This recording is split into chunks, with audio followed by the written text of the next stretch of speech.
pas prier. Même si je suis tombé si bas. Et puis moi, je suis tes conseils. Quel est bâti? C'est là même qu'on a tapé.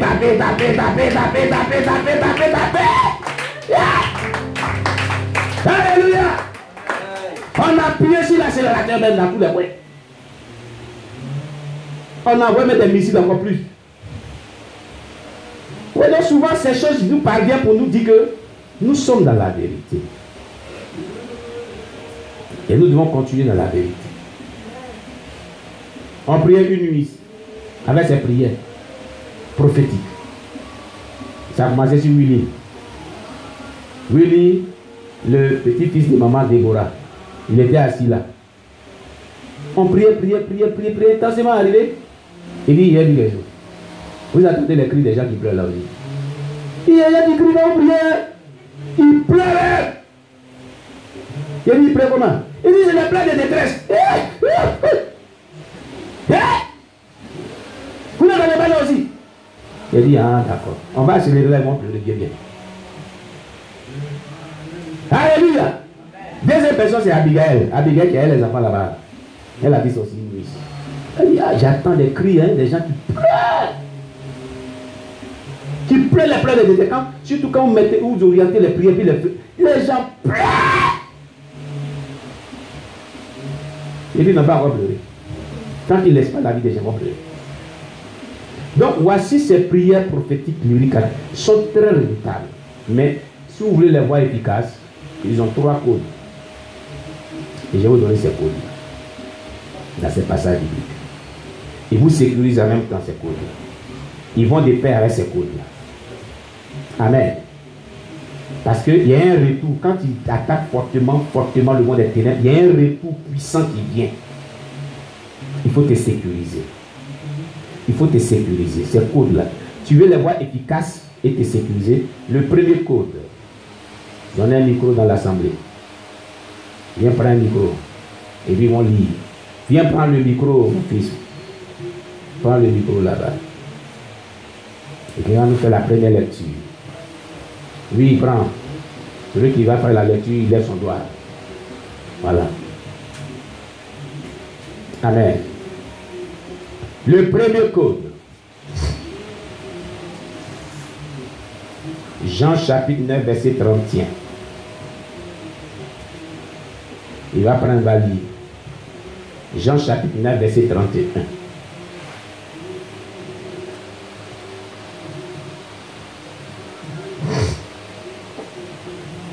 Jean chapitre 9, verset 31. Ça, c'est le premier code. Suivez dans vos Bibles. Hein? Ne soyez pas distraits. Vous voulez voir ces prières avoir été puissants? Suivez dans vos Bibles. Vous lisez à haute voix. Jean chapitre 9, le verset 31.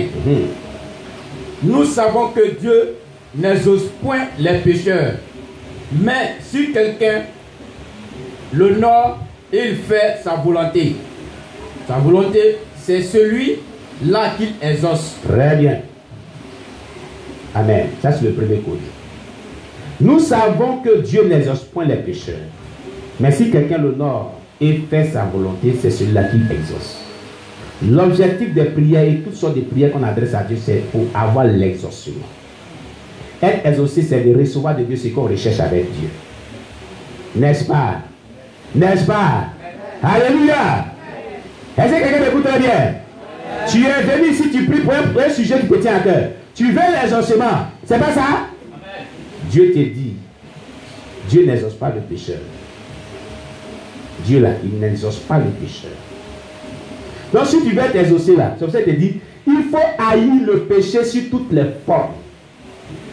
Dieu hait le péché, mais il aime le pécheur. Toi aussi, de même que Dieu hait le péché là, il faut haïr le péché sur toutes les formes. Tout ce qui est péché, tout ce qui est mauvais, il faut haïr si tu veux être exaucé. Ce que Dieu n'aime pas, ne rentre pas dedans.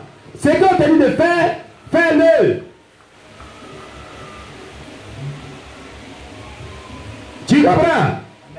Alléluia. J'ai dit alléluia. Il faut haïr le péché sur toutes ses formes. Nous savons que Dieu n'exauce point les pécheurs.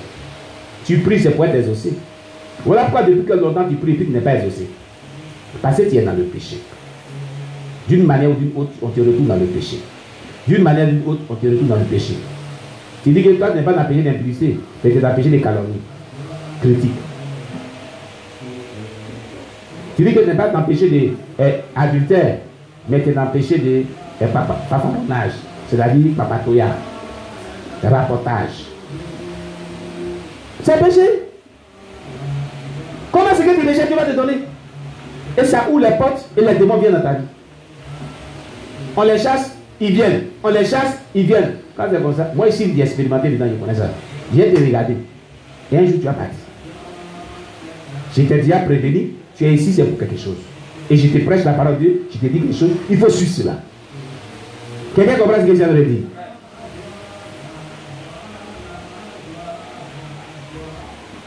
Tu es là, tu fais des micmacs avec les gens. Moi, je te laisse. Tout ça, c'est le péché. Tu n'es pas venu pour tout ça. Au lieu que ta situation va évoluer, on voit une évolution, on voit encore les démons qui viennent. Quand c'est comme ça, toi-même, là, c'est pas qui est le problème. C'est pas quelqu'un d'autre. Hein? C'est toi-même qui est le problème. Revois ta relation avec Dieu. Revois ton attitude, revois tes pensées, revois tes propos, revois ton attitude. Tu comprends? J'ai dit alléluia.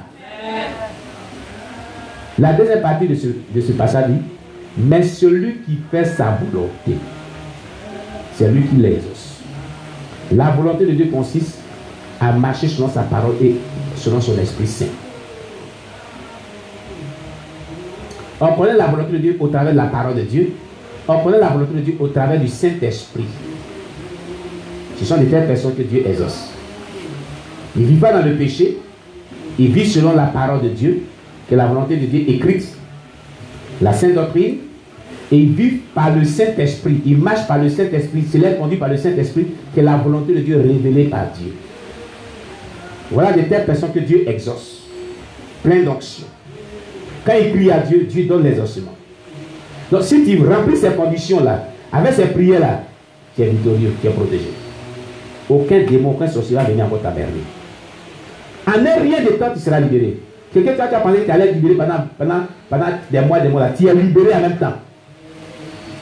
C'est pour ça que Jésus a dit, dans Jean chapitre 8, verset 32, vous connaîtrez la vérité vous affranchira.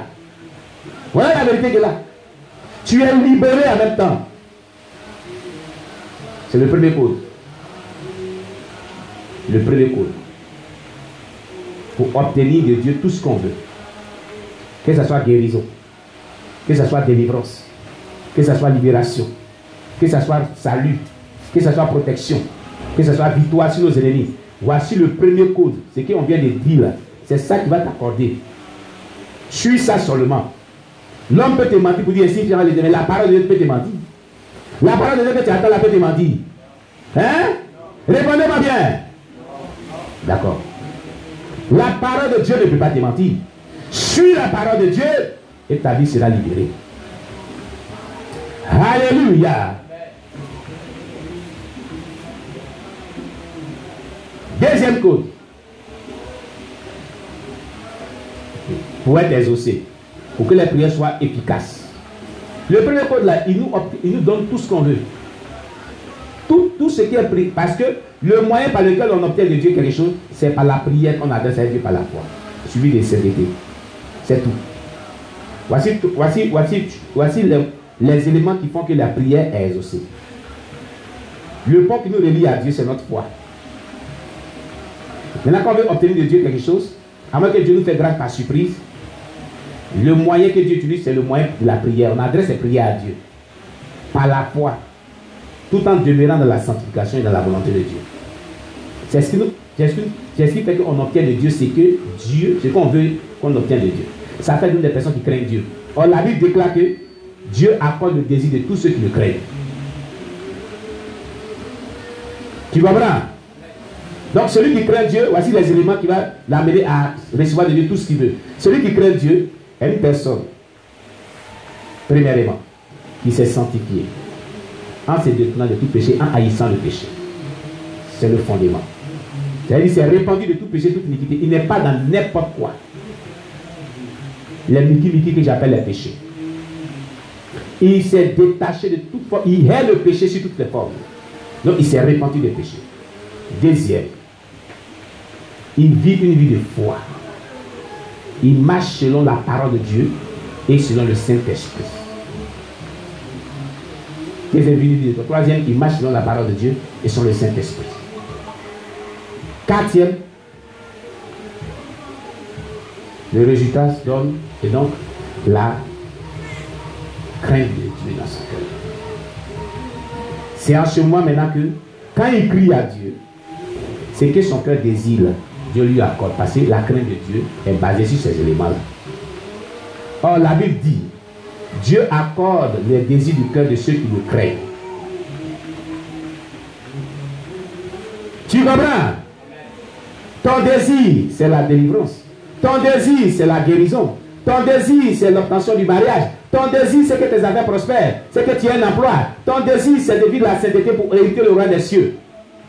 Ton désir, si la trompette de sonner maintenant, c'est que tu dois être enlevé. Ton désir, c'est de bénéficier de la protection divine, d'avoir la victoire sur ses ennemis. Ton désir, c'est de réussir ta vie chrétienne. De ne pas finir ta vie en enfer, ni de ne pas rater l'enlèvement. Donc, de pouvoir vivre une vie de sainteté véritable. Ton désir, c'est de réussir dans la société. Être un bon modèle.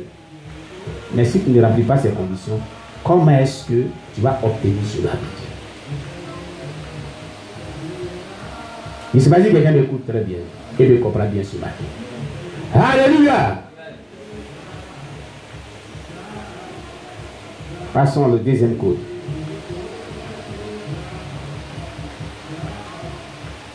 Deuxième code. Psaume 108, verset 8. Pour être exaucé, Psaume 108, verset 8. Psaume 108, verset 8.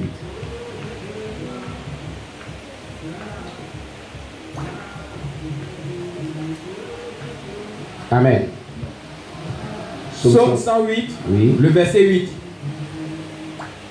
Dieu a dit de sa sainteté, je triompherai, je partagerai Sichem, je mesurerai la vallée de Sukkot. Amen. Amen. Dieu a dit, dans sa sainteté, je triompherai. C'est ce qui m'importe dans ce passage. Le reste, c'est bon. Mais pour le moment, je vais me limiter là. C'est le roi David qui dit, Dieu a dit, dans sa sainteté, je triompherai. Le triomphe, c'est quoi? C'est la victoire. Le triomphe signifie la victoire. N'est-ce pas? Alléluia. La victoire sur les démons. La victoire sur la maladie. La victoire sur la mort précoce. La victoire sur la sirène des eaux. La victoire sur les sorciers. La victoire sur les mystiques. La victoire sur les envoûtements. La victoire sur tout ce que l'ennemi fait dans ta vie. Tu veux avoir la victoire. Tu veux mettre fin à tout cela. Le combat spirituel qui dure que depuis des années, hein, toi et les démons des ténèbres. Tu veux mettre fin à cela. C'est dans la sainteté de Dieu. La sainteté de Dieu. Regardez, le texte ne dit pas Dieu a dit dans la sainteté. Il dit Dieu a dit dans sa. Sa S.A. Dans lui, sa sainteté. Donc il y a la sainteté selon Dieu et il y a la sainteté selon les hommes. Deux types de sainteté qui se pratiquent aujourd'hui. Il y a la sainteté selon l'entendement des hommes, comment ils voient la sainteté. Et il y a Dieu, comment lui voit la sainteté véritable. Tu comprends? Si tu ne rentres pas dans ce plan de la sainteté véritable de Dieu, tu seras toujours dans la défaite.